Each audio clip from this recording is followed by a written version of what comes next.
పాత్రికేయ సోదరులకి నమస్కారం అండి. హీరో గారికి, రైటర్ గారికి, ప్రొడ్యూసర్ గారికి, నూతన టీం అందరికి నమస్కారం అండి.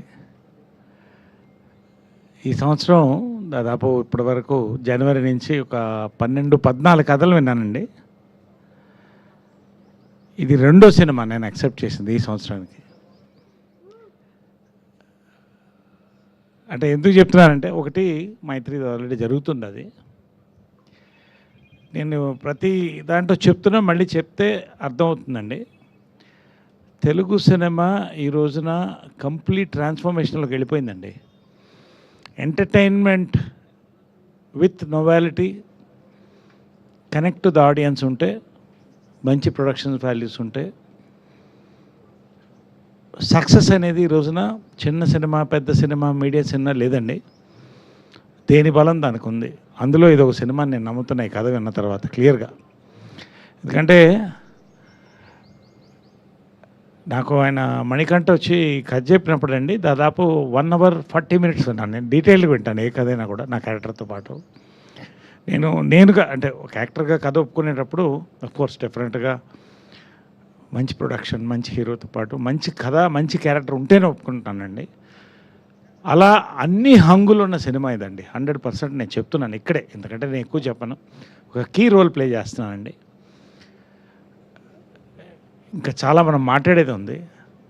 నారా రోహిత్ అండి, మేము ఫస్ట్ ఇన్నింగ్స్లో మేము కలిసి పనిచేయలేదు, కానీ ఆయన లాస్ట్ సినిమా చాలా మంచి సినిమా చేసాం, సుందరాఖండ. నాకు చాలా ఇష్టమైన cinema. Fairly did well in the box office. రెండోది ఓటీటీలో పెద్ద హిట్ అయింది. కాక ఒక అద్భుతమైన సబ్జెక్టులు ఎన్నుకుంటున్నాడు రోహిత్ మళ్ళీ అనేది ఒక క్లియర్ ఎస్టాబ్లిష్మెంట్ ఆ సినిమాలో వచ్చిందండి. One of my favourite subjects. అంతకన్నా మించిన సబ్జెక్ట్ ఇదండి. భలే భలే మగాడివై ఎందుకు ఆ మాట చెప్తున్నానంటే, హీరో పెయిన్ ఆడియన్స్ కన్వే అయితే సినిమా హిట్ అవుతుందండి. ఏ కథలోనన్నా. ఈ కథ నారా రోహిత్ నెక్స్ట్ లెవెల్ చూస్తారండి. పర్ఫార్మెన్స్ కానీ, క్యారెక్టర్ కానీ, రెండు కూడా 100%.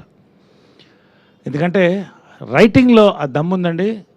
రోహిత్కి కొత్త క్యారెక్టర్స్ చేసే, అంటే డిఫరెంట్ క్యారెక్టర్ చేసే దమ్ముంది, ఎన్నుకునే దమ్ముంది, మంచి ప్రొడక్షన్ వాల్యూస్ అన్నిటితో స్టార్ట్ అవుతుంది సినిమా. చాలా పాజిటివ్ ఎనర్జీతో ఇవాళ కూడా స్టార్ట్ చేసామండి.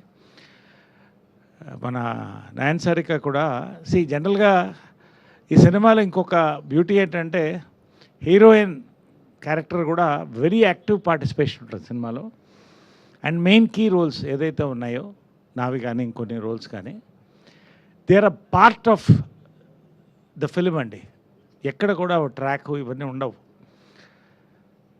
తప్పకుండా Rohit will carry the weight of this film and take it on his shoulders and succeed అనే నమ్మకం నాకు ఉంది. ఖచ్చితంగా దానికి బలమైన స్క్రిప్ట్ ఉంది, మంచి ప్రొడక్షన్ ఉంది. భరత్ చౌదరి గారు మంచి సినిమాలు తీశారు. ఈ సినిమాతో మరొక బెంచ్ మార్క్ అందుకుంటారండి నా నమ్మకం. వెంకట్ గారు కానీ మంచి టీం ఉంది వాళ్ళ. సో చాలా మాట్లాడేది ఉంది, ఎందుకంటే నేను మాట్లాడడం చాలా పాజిటివ్ నోట్తో, వెరీ పాజిటివ్ నోట్తో ఇవాళ ఈ ప్రెస్ మీట్ స్టార్ట్ అయిందండి. ఇంతే కాన్ఫిడెంట్గా నేను లాస్ట్ రిలీజ్ ముందు ప్రెస్ మీట్ కూడా ఇంతే కాన్ఫిడెంట్గా మాట్లాడతామండి. ఆ నమ్మకం నాకు. Thank you.